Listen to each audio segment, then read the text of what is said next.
Carlos Mario, ¿usted cuántos muertos tiene a sus espaldas? ¿Perdió la cuenta?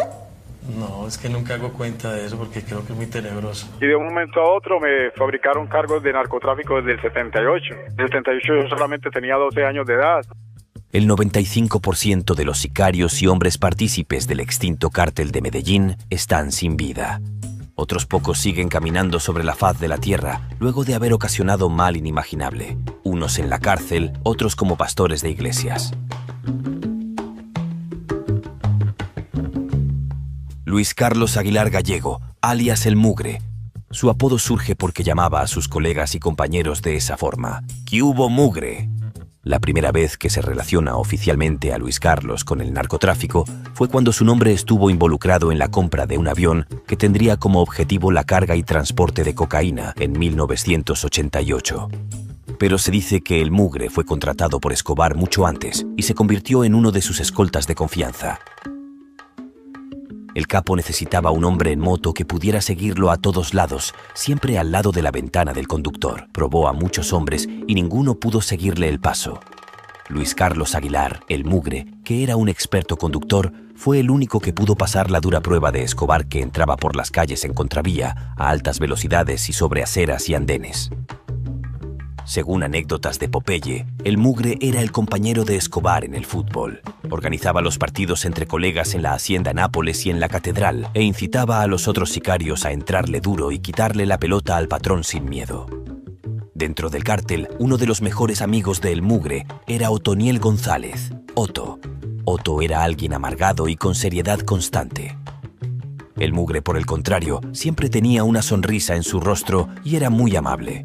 No fumaba ni tomaba. De su infancia no se sabe mucho más, que proviene de una familia de muy pocos recursos. Su padre fue asesinado y su hermano desaparecido.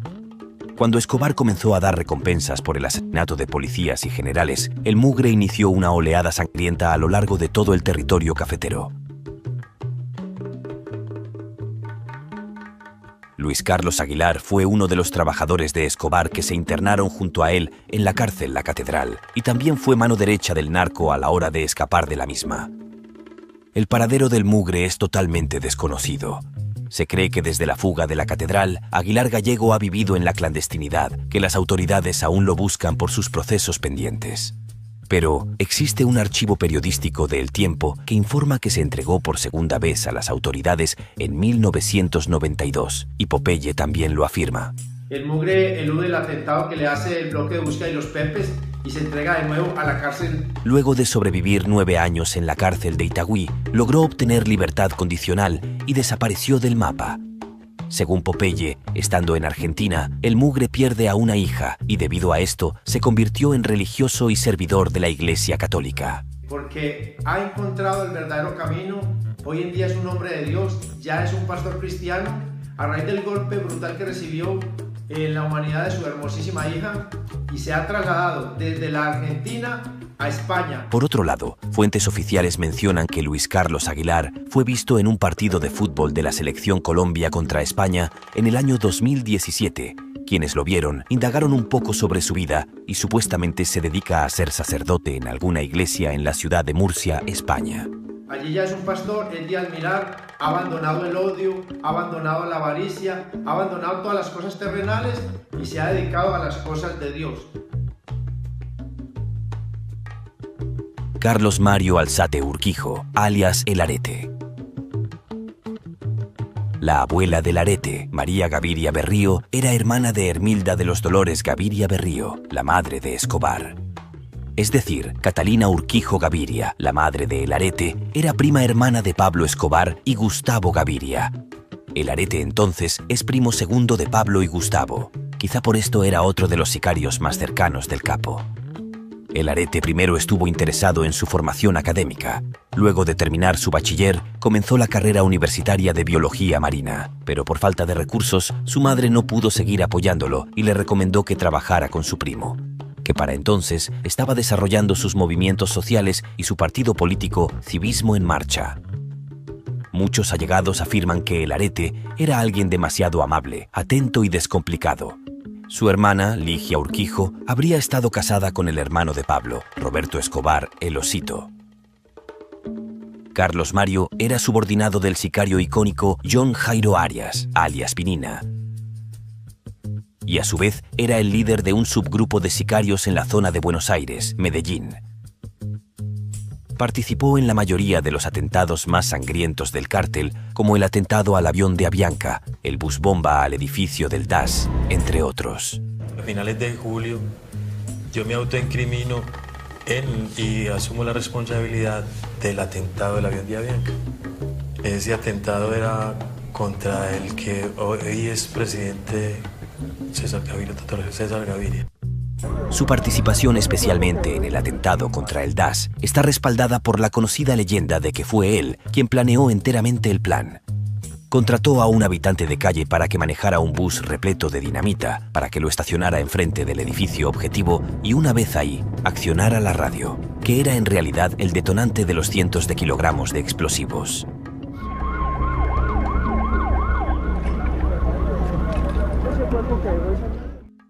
Todo esto fue confirmado por él mismo al momento de entregarse a la justicia en 1993, con el fin de que su condena se viera reducida de gran manera. A las 8 de la mañana llegaron a la fiscalía el Arete, 3 abogados y la fiscal Cruz Helena. El almuerzo fue pollo asado y el Arete invitó a todos, incluyendo a la fiscal.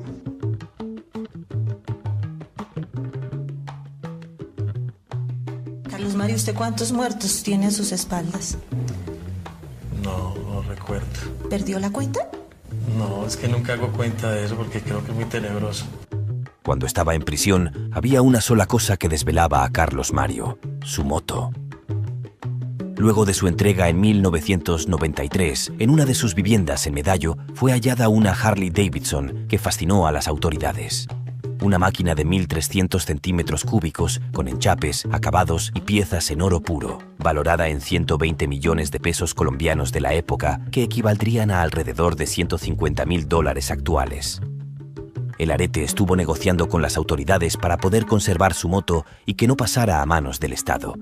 Pero al final terminó en el Museo Histórico de la Policía Nacional, donde comparte stand con algunas propiedades de Escobar, como su reloj Cartier y su pistola Sig Sauer 9 milímetros. Alzate cumplió una sentencia de tan solo 8 años gracias a sus grandes confesiones, saliendo libre en 2001, y debido a un ataque que pretendía acabar con su vida justo al salir en libertad, el gobierno se vio obligado a brindarle seguridad y una nueva identidad. Se cree que el ataque fue perpetrado por Carlos Castaño, quien participó en el atentado al avión de Avianca y temía ser delatado. Desde ahí prácticamente nada se sabe sobre el Arete. Se rumorea que decidió irse a Europa y que sigue con vida. Y finalmente, la Kika, el caso más interesante de los sicarios vivos de Escobar. Dandeny Muñoz Mosquera es uno de los 15 hermanos que conformaban su familia. Entre ellos se encontraba también otro sicario cercano a Escobar, alias Tyson, y se dice que otros 2 desempeñaban actividades delictivas igualmente.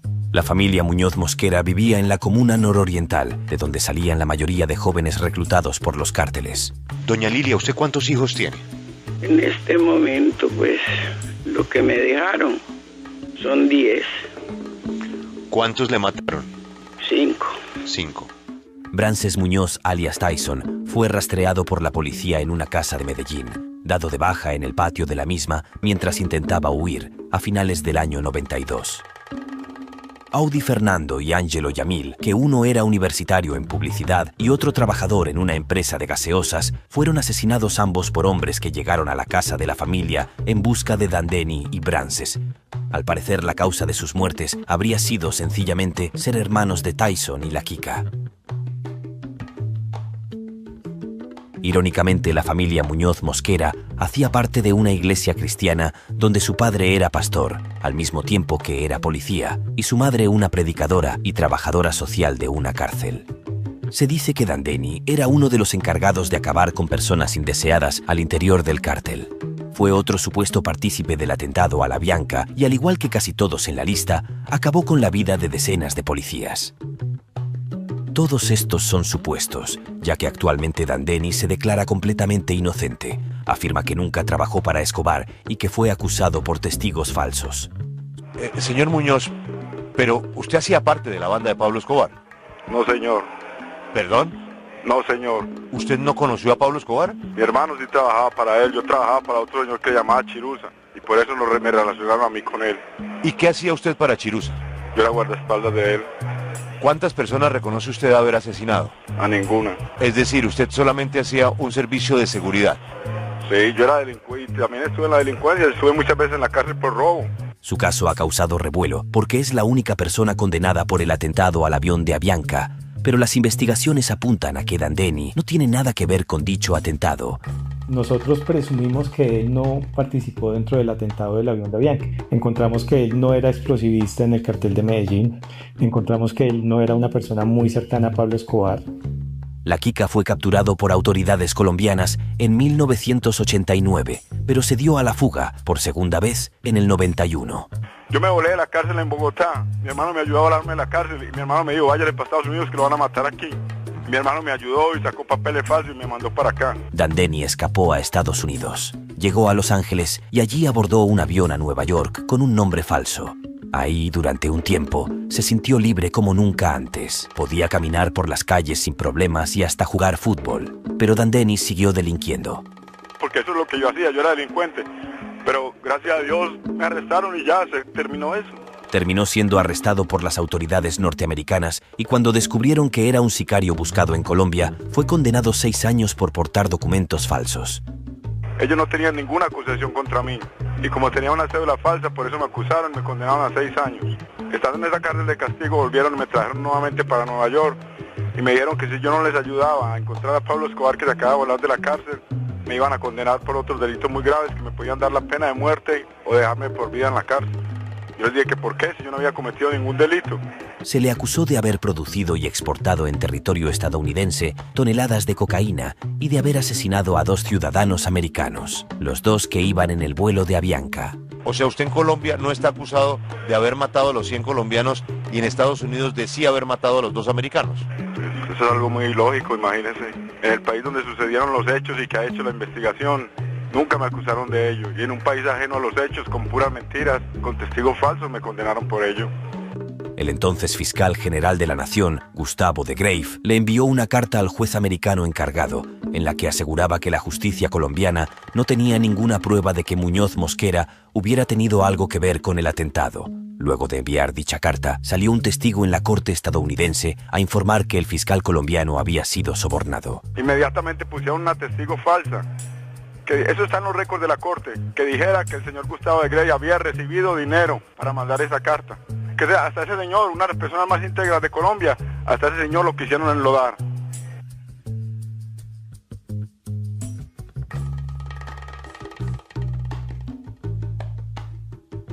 Hasta hace poco no había esperanza para Dandeni. Hace poco cuando algunos abogados surgieron entusiasmados por ayudar a la familia Muñoz. Pues, luego de que el sobrino de Escobar también afirmara que Dandeni no tuvo nada que ver con el atentado y que el verdadero responsable vivo sería Roberto Escobar Gaviria, el Osito, el rango de testimonios y posibles pruebas a favor de Dandeni ha aumentado y tomado fuerzas.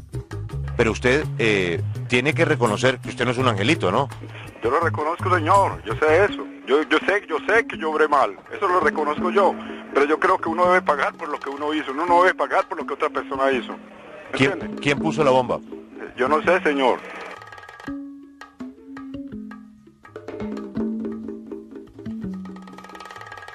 Y no solo algunos de los sicarios de Escobar siguen con vida, también socios importantes e icónicos del cártel de Medellín, como Carlos Leder, el Osito, los hermanos Ochoa y familiares de Escobar.